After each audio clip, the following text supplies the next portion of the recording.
Once upon a time, in the vibrant and sun-drenched coastal city of Campiri, there lived a young woman named Zinaba. At just 22 years old, she had become a legend of the night, whispered about in the alleys and admired in the golden salons of the city's elite. Her beauty was the kind that stopped conversations: large almond eyes framed by long lashes, smooth ebony skin that glowed under moonlight, and a voice that melted the hearts of the richest and most powerful men. She was known throughout Campiri as the Siren of the Night, a woman whose charm could not be resisted. Zinaba did not sell her body in the way the world typically judged, no. She offered companionship to powerful, wealthy men in exchange for gifts, travel, and an extravagant lifestyle.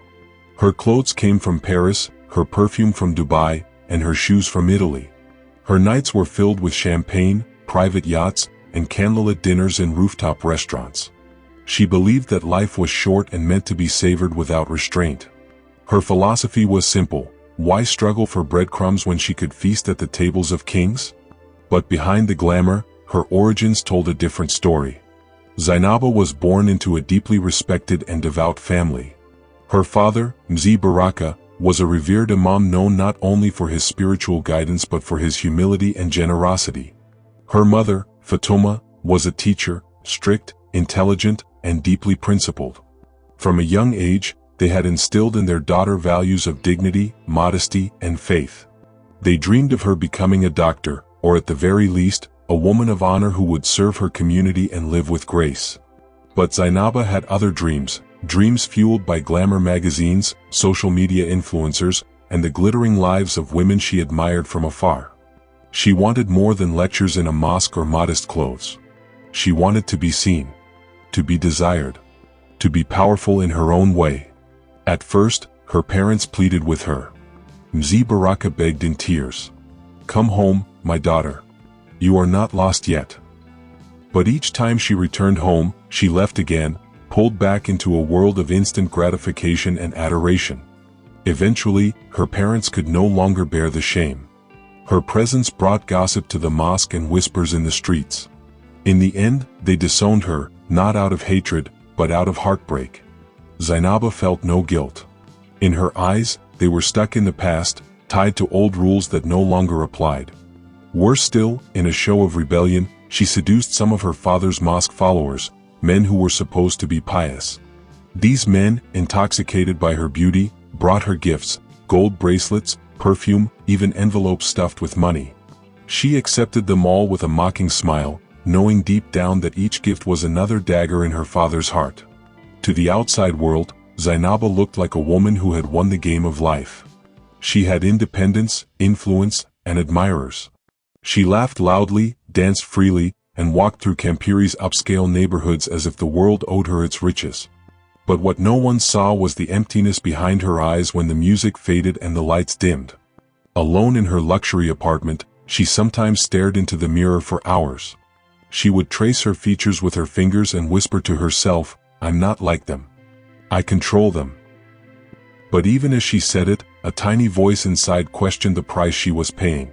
And yet, each morning, she rose again, painted her lips, and stepped into the world with the same defiant energy. The city admired her, envied her, and judged her all at once. But no one truly knew Zinaba, not the girl she had been, nor the storm that was coming. Zinaba had always refused motherhood.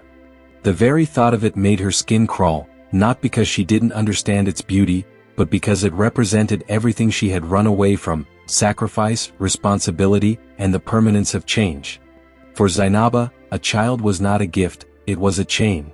Over the years, she had terminated several pregnancies. Each time, she told herself the same thing: "I'm not ready. This would ruin everything: my body, my freedom, my lifestyle." She had grown used to the rhythm of her glamorous world: late-night parties, luxury hotel suites, weekend getaways in Nairobi, surprise gifts from admirers, and a wardrobe that turned heads wherever she went. A child didn't fit into that world. There was no room for diapers in her designer handbag. No space for lullabies between flirtations and champagne toasts. But one day, something changed. It began subtly: an unusual tiredness, occasional nausea, and a discomfort that she couldn't explain. At first, she blamed it on food poisoning or fatigue from a recent trip. But when the dizziness became persistent, and her skin began to feel strange under the touch of her silk dresses, she grew worried. She visited a private clinic nestled in one of Campiri's wealthy districts, a place she had been to before. The doctor, a middle-aged man with kind eyes and a somber expression, returned with results that she hadn't expected, but should have. "You're pregnant again," he said quietly, gently placing the test results on the table. Zinaba froze. For a moment, the glamorous mask she wore every day cracked, revealing a flicker of fear beneath her bold exterior. But it only lasted a second. Almost immediately, she leaned back in her chair and sighed in irritation. "Fine," she replied coldly. "Let's get it over with." The doctor's tone shifted. "Zinaba? I must warn you. One more operation, and you may never have children again, or worse, you could lose your life. Your womb is fragile. You've been here too many times." His words hit her harder than she let on. But she didn't respond. She simply stood up, grabbed her purse, and walked out with her heels clicking like gunshots on the marble floor. Still furious, she sought another clinic the next day. She believed the first doctor was being dramatic. But the second clinic confirmed the same thing. Their warning was even more direct: this could be your last chance. Choose wisely. That night, Zinaba sat alone on her king-sized bed, staring at the city lights. Her fingers ran across her belly, not with affection, but confusion. Her mind was a battlefield. She didn't even know who the father was. Could it be Emmanuel, the businessman from Ghana? Or maybe Idris, the married government official who always said he loved her but never stayed the night? Or was it the foreigner she had met at the casino last month? The thought disgusted her. Not because of the child, but because of what it would take from her. She had spent her life protecting her independence, shaping her image, and rising above the judgment of her past. Now, this child threatened to bring it all crashing down. But after hours of silence and no comforting voice to guide her, she made a reluctant decision: she would keep the baby. Not out of love. Not out of conviction. But out of fear, fear that she might die, or never be able to conceive again. For the first time in her adult life, Zinaba submitted to something beyond her control. 9 long months passed. Zinaba didn't share the news with anyone. She wore loose clothing, avoided her usual social events, and isolated herself in a rented villa outside the city. She refused baby showers, ignored congratulatory messages from the few people who found out, and rejected every offer of help. When the contractions came, she went alone to the hospital, lips sealed and eyes cold. And then, it happened. She gave birth to a baby girl. The nurses smiled, cooed, and tried to place the infant in her arms. But instead of feeling joy or wonder, Zinaba turned her head away. Her heart was not moved. The child, soft and fragile, felt like a mirror of all her mistakes. In her eyes, this baby wasn't a blessing, it was a burden. A punishment. A mark of everything she had tried to leave behind. One cold night, just days later, she did the unthinkable. Wrapped in a thin cloth and left without even a note, the infant was placed gently, but carelessly, in a narrow alley in Kumari, one of the city's poorest neighborhoods. The street was silent. A stray dog barked in the distance as Zinaba slipped away in the shadows, her coat wrapped tight and her eyes dry. She vanished. The next day, Zinaba returned to the world as if nothing had happened. When friends asked about her disappearance, she laughed it off. "I spent a few months in Zanzibar," she lied. "Had to escape the noise. You know how it is." And just like that, the woman who had once seduced an entire city walked back into it, colder, emptier, and unaware that fate was already writing the next chapter of her story. That same night, in the quiet stillness of the poor neighborhood of Kumari, an old man named Khalid was locking up his small bicycle repair shop. The day had been long and tiring. Grease still stained his hands and the knees of his worn-out trousers. His little workshop stood just at the corner of an alley where the flickering light of a broken street lamp barely reached. It was the kind of place most people avoided after sunset. As he wheeled his rusty toolbox toward home, a soft whimper stopped him. At first, he thought it was a stray cat, but then he heard it again, a cry, fragile and human. His heart skipped a beat. He followed the sound, cautiously approaching the alleyway, eyes adjusting to the dim glow. There, wrapped in a thin cloth and lying on a piece of cardboard beside a trash bin, was a baby. Her tiny hands reached toward the sky as if pleading with the universe for help. Her skin was pale from the night's chill, her cry weak but persistent. Khaled froze. For a long moment, he just stared. He was no hero, just a simple man who fixed flat tires and broken chains. But something deep within him stirred. Perhaps it was the memory of years gone by, of dreams he and his wife once had, dreams that never bore fruit. Or perhaps it was simply the humanity in him. Gently, he bent down and picked up the child. She was lighter than he expected, fragile as a sparrow. She stopped crying the moment she was in his arms, as if she sensed safety. Without thinking further, Khaled cradled her close and turned back toward home. His wife, Miriam, was just finishing her evening prayer when the door creaked open. She looked up, surprised to see her husband return later than usual, and even more shocked to see what he was carrying. "A baby?" she gasped, her hands rising to her mouth. Khaled nodded slowly and placed the bundle on their old wooden table. "I found her near the alley," he said. "Alone. Abandoned." Miriam stared at the child, her heart twisting. She approached, kneeling beside the baby and gently unwrapping the cloth. Her eyes welled up. The infant looked at her with wide, innocent eyes. "Who could abandon such a tiny soul?" she asked softly, more to the heavens than to Khaled. For a long moment, the two sat in silence, the only sound in the room being the soft breaths of the newborn. They had been married for 20 years. In all that time, they had prayed, hoped, cried, and finally accepted that they would never have children. It had been a silent pain between them, one they rarely spoke of but always felt. Khaled finally broke the silence. "We could raise her. Give her a home. We have so little, but maybe love is enough." Miriam looked at him, her eyes shining with both fear and hope. And then she smiled. "Yes," she whispered. "Let's keep her." From that night onward, the child became the center of their world. They named her Aina, which meant light in their local language, a reflection of what she brought into their lives. Their home was small, just 2 rooms with a leaking roof and uneven floors. But for Aina, it was filled with warmth. Khaled made her wooden toys from spare bicycle parts, and Miriam sang lullabies from her village days. They had no riches, but they gave Aina something more powerful, unconditional love. But the world outside was not always so kind. At school, Aina stood out. Her dark curly hair, her hand-me-down clothes, and the whispers that followed her made her an easy target. Children would mock her, calling her street girl, trash baby, or worse. She didn't understand where these cruel words came from, only that they hurt. One afternoon, after a particularly painful day, she returned home in tears. She threw her satchel on the ground and ran into Miriam's arms. "Why am I different?" she sobbed. "Why do they hate me?" Miriam pulled her close, gently wiping the tears from her daughter's cheeks. "My precious child," she said softly, "you are different because you are chosen. Life began for you in a hard place, but that is not who you are." Aina looked up, eyes searching. Miriam smiled and added, "It's not how you begin, my daughter, but what you do with your life that matters." That night, Aina went to sleep wrapped not just in her blanket, but in the warmth of those words. She didn't understand them fully, not yet, but deep down, a seed of strength was planted.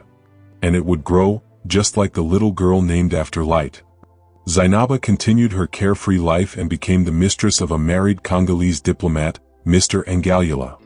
After abandoning her child in the alley, she had returned to her routines with frightening ease, lavish parties, silk dresses, and hotel suites paid by men seeking her beauty and charm. Mr. Ngalula was no different.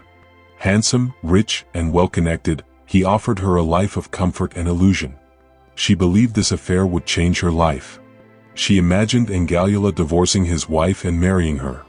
He bought her jewelry, sent her to Nairobi for shopping weekends, and rented a high-rise apartment where she lived like a queen, but only in the shadows. Every time she asked about the future, he answered vaguely, smiling over a glass of wine. "You know how complicated things are," he'd say. "My position, my family, but soon." But soon never came. As the years rolled on, she noticed her phone rang less often. Invitations became rare. Younger, fresher women entered the social scene.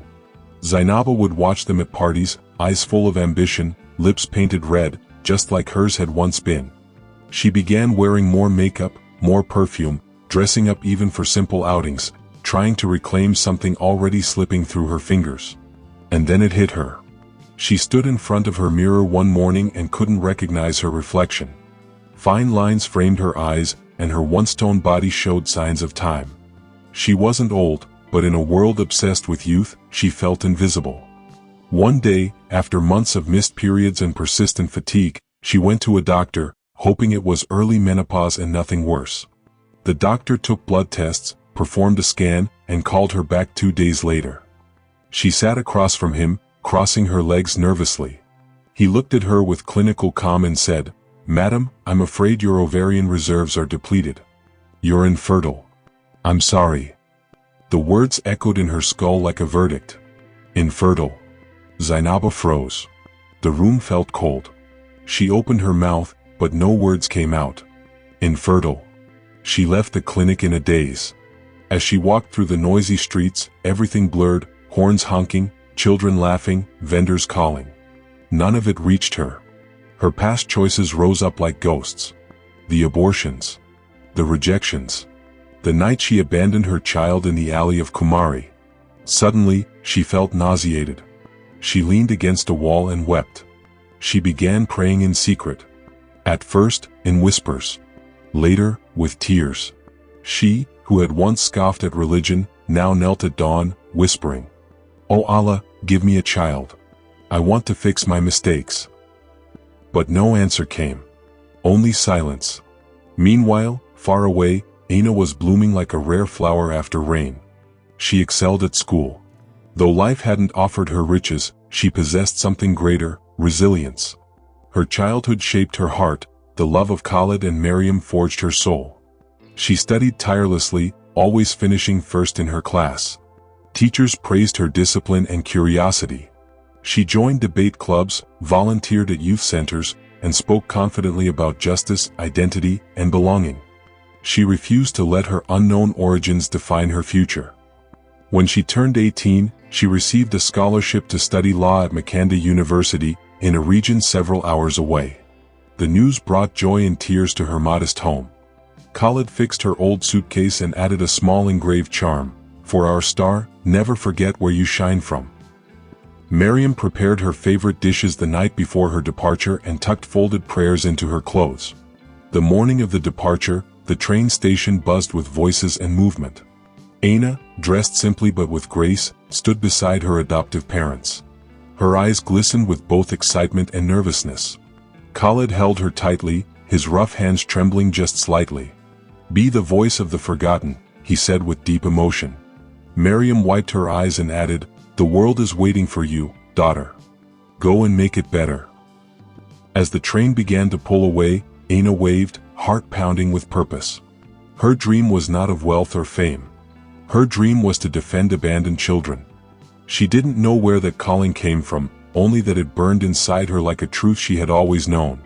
And as she disappeared into the horizon, a new chapter of light began, unaware that somewhere, miles away, a woman named Zinaba was now whispering regrets into her pillow at night.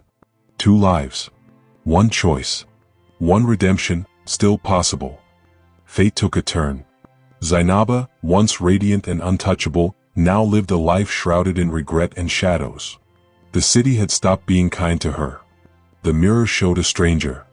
Her once vibrant beauty had withered, and her calls for help echoed unanswered in empty rooms. The men who once promised her the world had vanished into it without a trace. One gray morning, seeking refuge from her own thoughts, Zinaba agreed to go on a short trip to the countryside with a younger man, another lover, another temporary escape. The motorcycle cut through the dusty road like a knife through time. They laughed at first, the wind in her hair briefly reminding her of younger days. Then everything blurred. A loud crash. Screams. Silence. Zinaba had a motorcycle accident on a rural road. Her partner died instantly, thrown violently into a tree. His body was lifeless before the bike even stopped spinning. She, however, was found crushed beneath metal and dirt, her body twisted, bones shattered. A local farmer discovered her unconscious and called an ambulance with trembling fingers. Days passed. Zinaba was kept in intensive care, hovering between life and death. When she finally woke up, pain flooded her entire being. Machines beeped. Needles pierced her veins. She couldn't move her legs. The doctors approached her with gentle but firm voices. "Madam, you've suffered a spinal injury. I'm afraid you're paralyzed from the waist down." She didn't scream. She didn't cry. Her mouth quivered, and the words that came out surprised even her. "Where is my daughter? I want to see her." The nurses looked at each other. They had no answers. She was penniless. Whatever money she once had was gone, spent on luxuries, lost in scams, or vanished with the men who had once paid her bills. Mr. Ngalula, the diplomat she had adored, disappeared completely. No visits. No calls. Nothing. When she tried to reach out to her family, they rejected her. Old wounds hadn't healed. "You made your choices," her brother had said on the phone. "Live with them." Alone in the hospital, she was assigned a caregiver named Clara. At first, Clara smiled sweetly, fed her soup, massaged her arms. But when Zinaba dozed off, Clara rummaged through her purse, her drawers, and even took the last piece of gold jewelry she had hidden in her pillowcase. A few weeks later, unable to pay rent and with the hospital refusing further treatment without funds, Zinaba was discharged. In a wheelchair, with nowhere to go, she drifted through the streets like a forgotten ghost. She wandered to Kumari. The neighborhood had changed. Children ran barefoot through the same narrow alleys where she once danced in high heels. Now, those same alleys swallowed her whole. One evening, cold, hungry, and overwhelmed with grief, Zinaba wheeled herself toward the dim alley where she had left her child so many years ago. She stared at the cracked walls, the familiar turn of the corner. The weight of that night came crashing back. The cries of the baby. The sound of her own footsteps retreating. She collapsed near the same spot, her head resting against the cold wall. Tears streamed down her cheeks. Life had come full circle, cruelly. That night, as darkness fell, hopelessness consumed her. Her body trembled not from pain but from the emptiness of her soul. The stars above offered no comfort. One desperate evening, she decided it was over. She wheeled herself slowly into the middle of a poorly lit road. The silence was thick. The rumble of a motorcycle echoed in the distance. With trembling hands, she positioned herself directly in its path, closing her eyes. The engine roared closer. Lights beamed through the night. Suddenly, the motorcycle swerved just in time, skidding sideways. The driver jumped off and ran toward her. It was Aina, returning from her internship. Alarmed, Aina rushed the injured woman to the hospital. She didn't recognize her, only saw a fragile human being in pain, vulnerable and lost. Blood trickled from Zinaba's temple. Her breathing was erratic. At the emergency room, Aina stayed beside her. Something tugged at her heart. In her delirium, Zinaba spoke of a daughter she had once abandoned. She kept repeating it, even while unconscious, "My daughter. I left her. I need to find her, forgive me." Aina sat still, stunned. A strange chill crept over her skin. Could this woman be connected to her? Days later, Aina began asking around the hospital, gathering clues. She went back to Kumari, spoke to elders, and visited the alley from her childhood story. A neighbor remembered a beautiful woman who had once left a baby there. Puzzled and moved by something she couldn't explain, Aina requested a DNA test. She needed to know the truth.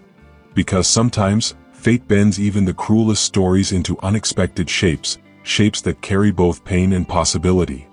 The results were undeniable. Zinaba was her biological mother.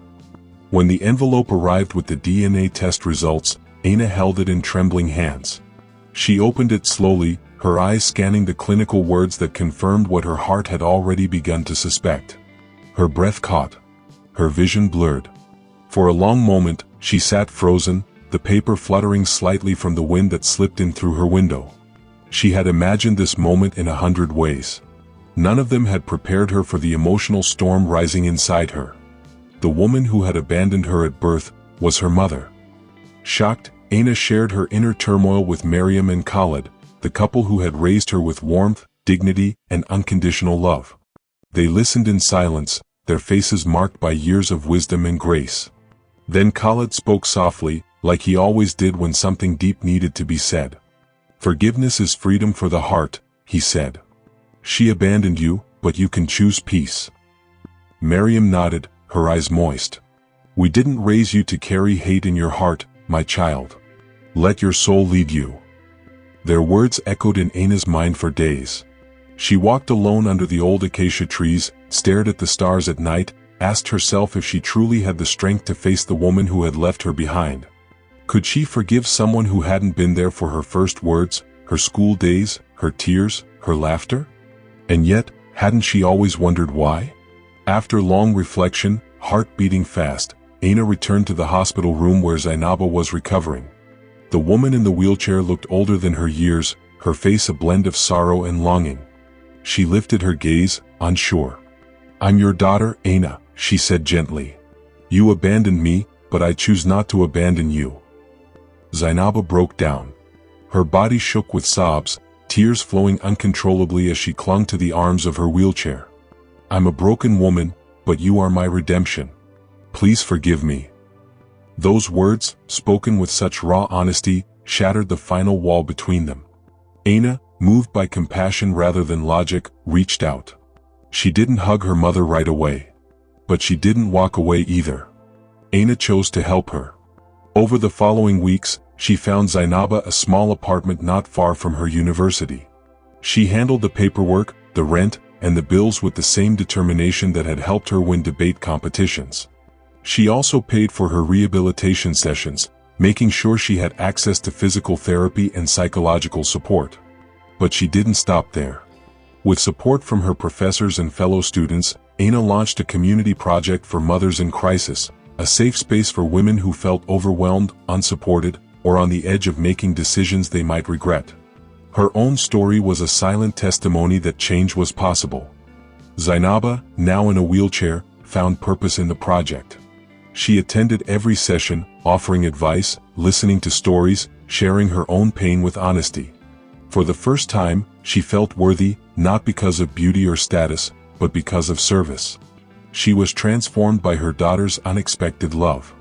When Miriam and Khalid finally agreed to meet her, the moment was heavy with emotion. Zinaba knelt before them, her voice cracking as tears poured down her face. "Thank you for giving my daughter the love I couldn't." Miriam helped her up with trembling hands. Khalid gave her a nod, not of approval, but of understanding. The past couldn't be erased, but the future still had room for healing. Epilogue. Aina became a brilliant lawyer, known for her compassion as much as her sharp intellect. She defended the voiceless with passion, her story giving her credibility and depth. Zinaba, renewed, devoted herself entirely to supporting marginalized women, helping them reclaim dignity and purpose. Their story, woven with pain, forgiveness, and rebirth, proved that even a shattered heart can learn to love again, and that it's never too late to change. This was not just a story about pain, or even about forgiveness. It was about choosing love, when hate was easier. About building, when everything seemed broken. About seeing light, in someone the world had forgotten. If this story touched your heart, it's because love, real love, is never perfect. But it always has the power to transform. Thank you for watching this emotional journey until the end. Your time, your presence, it means everything to us. If you believe in second chances, if you believe in the power of love and redemption, then show it with a like, a comment, and don't forget to subscribe to our channel Little Heroes Pets for more stories that inspire, heal, and remind us of what truly matters. Until next time, stay kind, and never stop believing in miracles. Thank you.